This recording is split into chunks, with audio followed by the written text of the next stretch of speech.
More Proverbs. I ask you, God, to let me have two things before I die. Keep me from lying, and let me be neither rich nor poor. So give me only as much food as I need. If I have more, I might say that I do not need you. But if I am poor, I might steal and bring disgrace on my God. Never criticize servants to their master. You will be cursed and suffer for it. There are people who curse their fathers and do not show their appreciation for their mothers. There are people who think they are pure when they are as filthy as they can be. There are people who think they are so good. Oh, how good they think they are. There are people who take cruel advantage of the poor and needy. That is the way they make their living. Each has two daughters and both are named Give Me. There are four things that are never satisfied: the word of the dead, a woman without children, dry ground that needs rain, and a fire burning out of control. If you make fun of your father or despise your mother in her old age, you ought to be eaten by vultures or have your eyes picked out by wild ravens.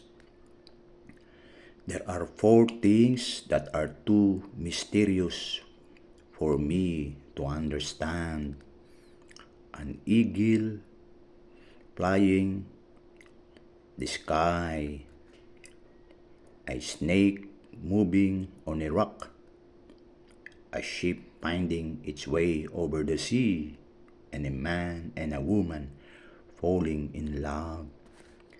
This is how an unfaithful wife acts. She commits adultery, takes a bath and say, "But I have not done anything wrong."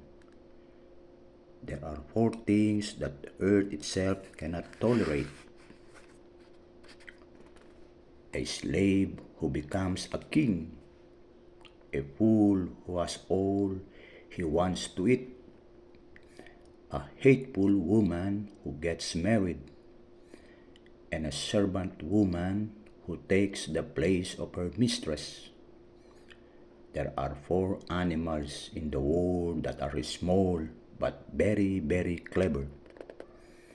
Ants, they are weak, but they store up their food in the summer.